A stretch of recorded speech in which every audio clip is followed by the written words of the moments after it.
ìyá hàn bàbá mi Alhaji Jimoh Oyètọ́jí Ọlánìpẹ̀kun Láròyè kejì ẹsẹ̀ kábíyèsí o. kábíyèsí o. ìpínlẹ̀ Olódùmarè ọdún Ọ̀ṣun yìí èmi ni bàbá kékeré àtọ́jà Òṣogbo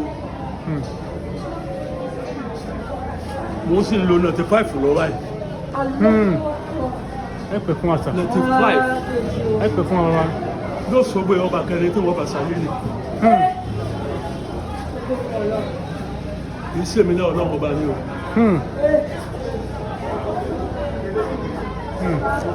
ọdún Ọ̀ṣun Òṣogbo ní ó kọ́ńtì ayé ìsọdún tọ́tẹ̀ nígbà dárò ń bọ̀ láti kó òfòlé ó mú nǹkan rẹ lọ́dún máa jọ pọ̀ yín ni